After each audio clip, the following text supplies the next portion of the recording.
Today on CityCast Denver. Denver's West Side was the site of some important events in our city's history, especially our Chicano civil rights history.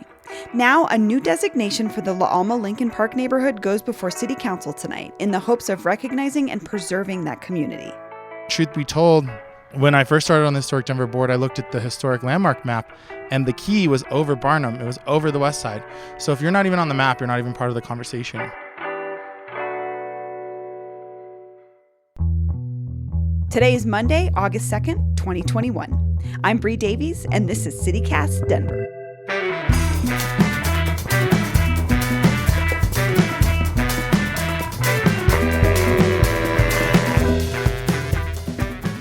Let's take a look at the news. Today's forecast sees temps hitting 84 degrees with a chance for showers and thunderstorms in the afternoon. With the national eviction moratorium ending this past weekend, it was left up to states to do something to keep people in their homes. According to the Colorado Sun, Governor Polis extended an order that requires landlords to give some renters 30 days notice instead of 10 days before an eviction can be filed. The key word here is some. The governor's order only impacts tenants who have applied to Colorado's emergency rent assistance program and are still waiting for that support. Delays with the assistance program means some tenants have been waiting weeks and even months for help with rent. And here's an update on our story about the end of the evictions moratorium from last week. Our producer, Paul Caroli, told me that over the weekend, he ran into Lando Allen, the Denver voice vendor who told the story about his camper on that episode. Lando was apparently doing well. He didn't end up applying for a parking spot with the Colorado Safe Parking Initiative because he got the money together to pay for a good spot to park his camper. Denver City Council is voting tonight on what might look and sound like a small tweak to the zoning of the west side of Denver.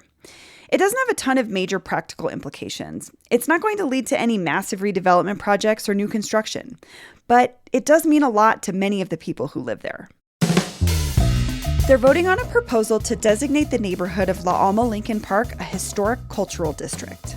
It would be the city's second after 5 Points, and it would recognize the neighborhood's long and diverse history, but specifically its key role in the Chicano movement of the 60s and 70s.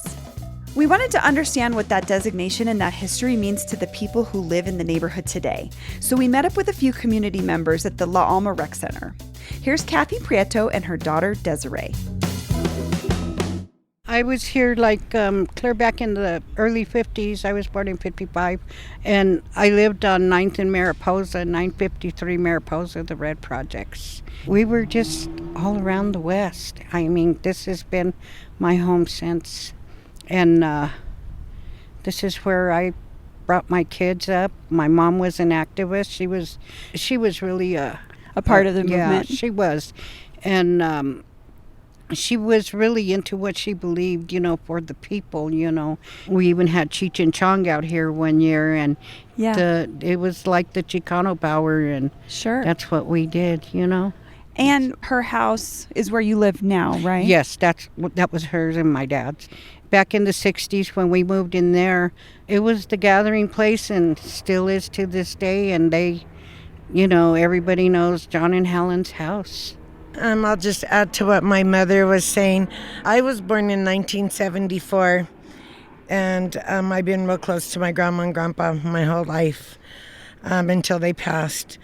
Everybody hung out there. We all stuck together. Our family, for the most part, when we were younger, we all stuck together.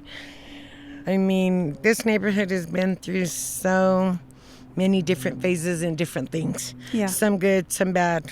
Yeah. Some you wouldn't even want to be here through. When I was still at West, that was the riots in the 60s, and we had police brutality. They hurt a lot of our men, our young men that would be walking around, they carrying a can of beer or something, and they would get beat over things like that, There were times when it was scary to be here. Like, bad things were happening here, worse than now. When Kathy says West, she's referring to West High School, the site of the West High walkouts in 1969. Hundreds of Chicano and Latino students walked out of the school in protest of treatment by white teachers and administrators. The unarmed students were met by police in riot gear, and many young people in the community were injured and arrested. The walkouts were part of a larger movement for Chicano civil rights in the 60s and 70s that addressed segregation, police brutality, and unfair treatment of the community, many of whom resided in the La Alma Lincoln Park neighborhood. How do you feel about it now? It's nice. I miss the unity because when I was little, you knew your neighbors, we all knew each other. So it's nice. Like I love my mother's block because the people there have made it a point. There's a few that have been there for a long time. Yeah. And everybody still talks to each other. That's not on every block, unfortunately. We're like family still, some of us. Yeah. My mom's neighbor that was there since, I think, before I was born, Lalo, he died from COVID, and it was like we lost a family member. He was the strength of our neighborhood. Every time somebody needed work in their yard or in their homes, or he would come, you need help? What do you need? Yeah. But a lot of the new people that are moving in to our neighborhood, I think God has blessed us because they're not trying to change anything. They're neighborly. Change is okay. Yeah. But ask first. Don't take from us anymore. Let us make that decision. Though it had been decades in the making, a few years ago, a movement to preserve the West Side's Chicano civil rights history picked up steam. This current cultural historic district designation being proposed is part of that larger movement to celebrate and preserve Denver's Chicano history. Here's another of the organizers, past CityCast Denver guest, Ian Thomas Tafoya.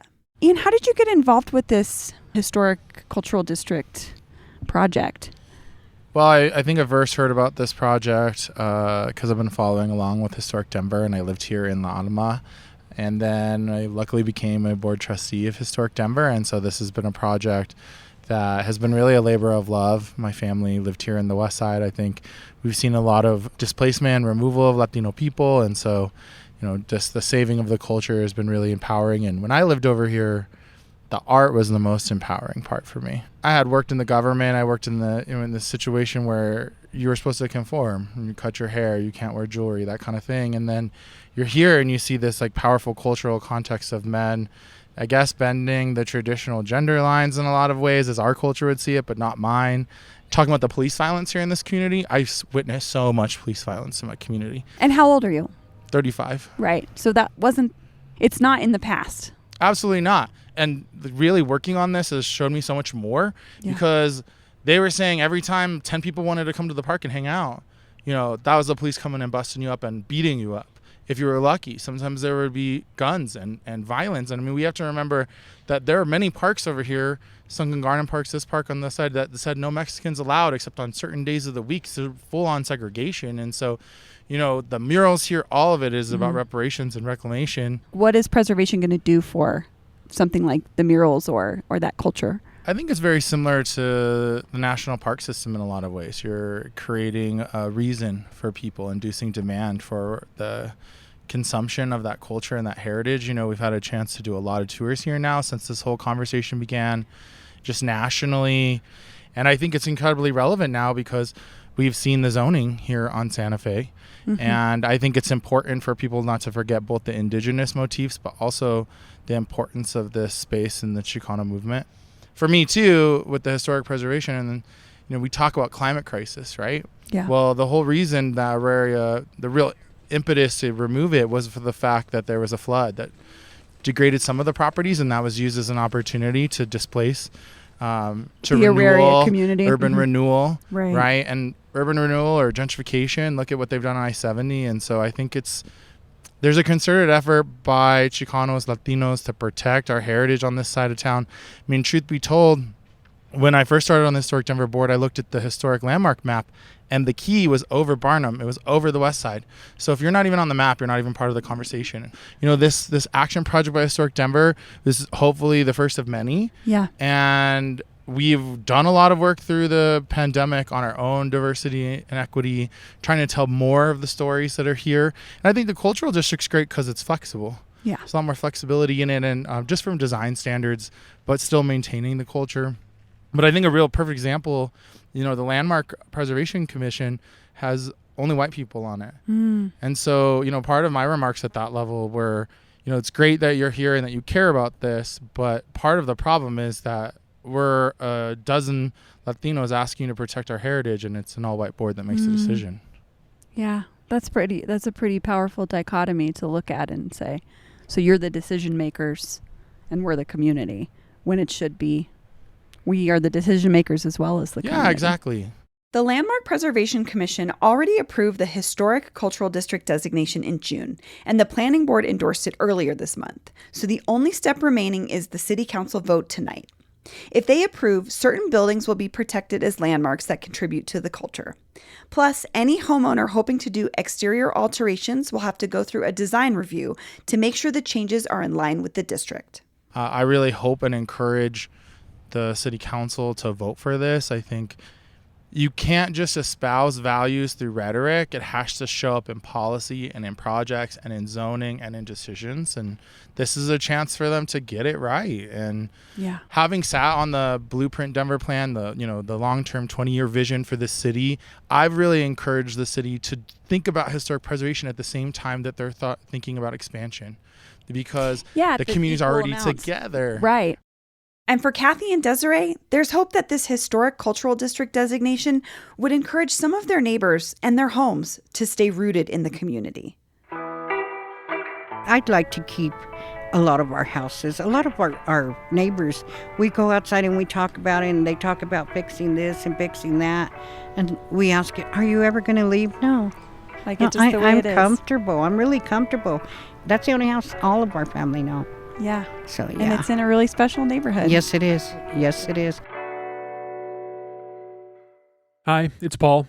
I'm a producer on the show, and I've got an update on an episode we released last week, which featured a conversation I had with former Governor Dick Lamb about his relationship with the Olympics. I'm sorry to report that in the evening of Thursday, July 29th, Governor Lamb died of a pulmonary embolism at the age of 85. When we booked that interview a few weeks ago, I knew Lamb was an influential figure in Colorado politics and ahead of his time on issues like abortion access and the environment, but I didn't know he had such outdated views on immigration and multiculturalism. I learned about those things and a few nice stories about his life and career that I read over the weekend, and I'm going to share with you all in the show notes for this episode. Instead of recounting the facts of his life again here, though, we're going to share a couple of recordings that can give just a small sense of who Dick Lamb was as a person. The first is from my conversation with Robert Cohen, the businessman who led the most recent campaign to bring the Olympics to Denver, which put him in direct opposition with the former governor. The second is a short excerpt from my conversation with Dick Lamb, which took place on July 8th, 3 weeks before his death. At one point, we were having a community debate. We had lots of them. That's what you want to do, right? With things like this, you want to get out in front of the community and share the story. And like I said, there's not right or wrong. There's just different. We have our perspective. They had theirs. And so we were sitting there talking about our issues. There were 3 people at our table and 3 people at their table. And at one point, it got a little personal. And, I think the people at our table are just like, really? We're going to go into personal, we thought we were going to talk about issues, etc. I think we handled it with grace, but Governor Lamb leaned over to me and he grabbed my arm and he just said, I'm sorry. He didn't have to say anything else. He and I have known each other for a long time, and it just shows you what a class act he is, and that 2 people who have different opinions or different thoughts about an issue like this don't have to be enemies and don't have to hate. We can do it with total respect and dignity and grace and class. That's the spirit of not only the Olympics, but I believe that's the spirit of Denver and Colorado and who we are, and why I wanted to showcase that for the entire world. I have succeeded in politics because I have not been dogmatic. I've been aggressive, but I really don't want to say this is the way and this is the way it should be, and I have a closed mind to the other side.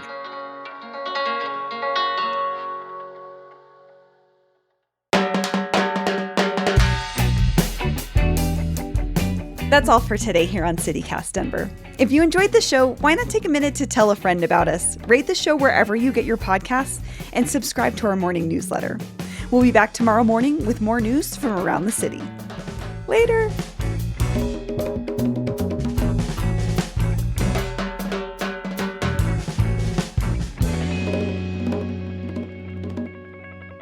We said history like 3 times.